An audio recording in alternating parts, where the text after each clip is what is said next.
The emergency beacon from Sector 7 of the Cravathi Imperial warship Bloodclaw sent ripples of panic through the command deck. Elite Guard Captain Rauch's 4 eyes narrowed as he read the alert. Unauthorized access to the royal nursery, all security protocols disabled from the inside. His scales bristled beneath his ceremonial armor.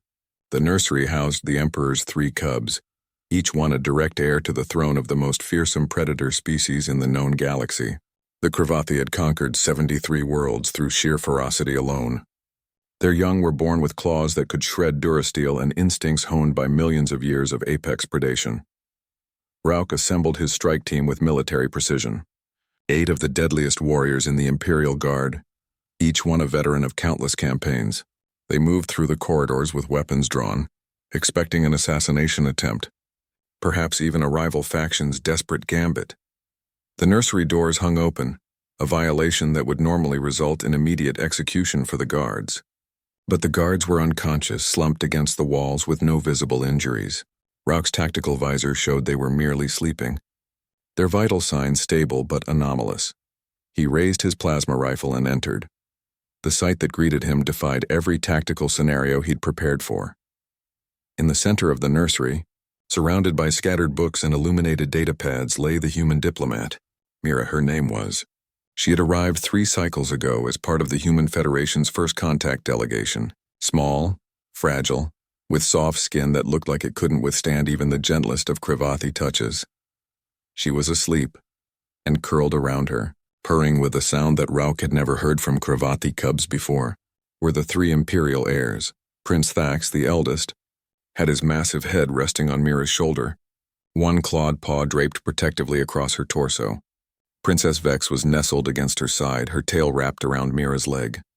The youngest, Prince Krell, had somehow wedged himself into the crook of her arm, his deadly fangs visible in what could only be described as a contented smile. Rauch's rifle lowered slowly. His team stood frozen behind him.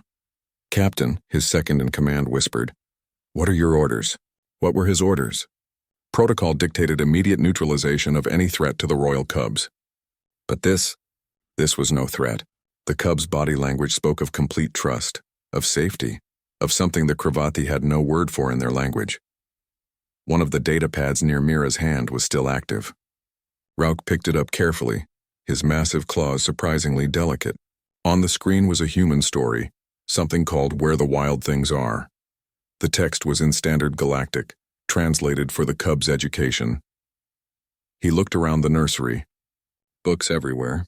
Human books, The Velveteen Rabbit, The Giving Tree, Charlotte's Web, stories about friendship, sacrifice, and love. Concepts that the Cravathi education system classified as weaknesses to be purged from young warriors. A memory surfaced, Mira's first week aboard the Bloodclaw. She had requested access to the Imperial Library, claiming she wanted to understand Cravathi culture. The Emperor had laughed and granted it, amused by the fragile human's audacity. But apparently she had spent her time doing something else entirely. The guards outside, Rauch now understood. Mira possessed no weapons, no chemical agents. She had simply exhausted herself reading to the cubs, and her own fatigue had somehow transmitted to those nearby. Humans, he recalled from the briefings, were highly social creatures. Their young required constant care and attention. Perhaps that instinct ran deeper than anyone had realized. Prince Thax stirred, his eyes opening. Rauch tensed, ready to intervene if the cub's predatory instincts triggered, but Thax simply looked at his sleeping human companion, then at Rauch, and made a soft chirping sound. The Cravathi infant's call for "Don't wake, mother, mother."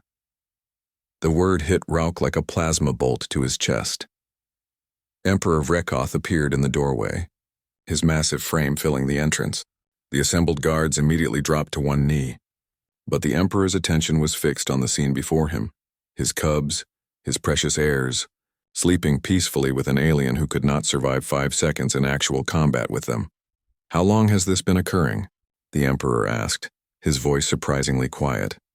Rauch accessed the security logs on his wrist computer. "Based on the timestamps, sire, every night cycle for the past 2 weeks.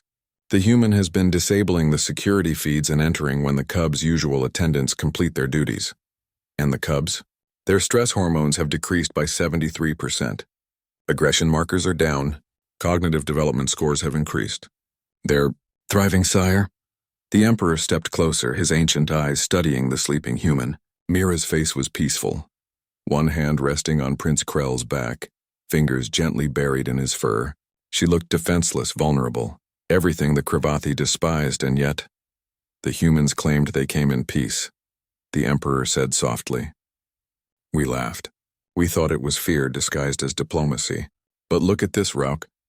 She walks into a room with 3 of the galaxy's most dangerous predators, cubs who have already killed training drones with their bare claws, and she brings them stories. She teaches them about friendship, about sacrifice, about love. It could be a weakness, sire, Rauk offered, though his hearts weren't in the argument. Or, the Emperor countered, it could be the most dangerous weapon we've ever encountered, a weapon that doesn't destroy, it transforms. Tell me, Captain, if war came tomorrow between our species, could you fire upon the race that taught your Emperor's children to purr? Rauk had no answer. The Emperor knelt beside Mira and his cubs, his massive form surprisingly gentle. He reached out one claw and carefully adjusted a blanket that had slipped from Princess Vex's shoulder. Let them sleep, he commanded. Post guards outside, not to protect the cubs from her, but to protect her from anyone who doesn't understand what we're witnessing here. And in the morning, I want Mira brought to my chambers. We have much to discuss about the nature of strength. As Rauk and his team withdrew, he took one last look at the peaceful scene. The human diplomat, so small and fragile by every measurable standard, had accomplished what the mightiest warriors in the galaxy could not. She had made the Cravathi cubs feel safe.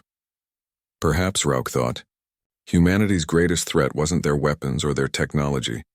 It was their ability to make even predators remember what it meant to be loved.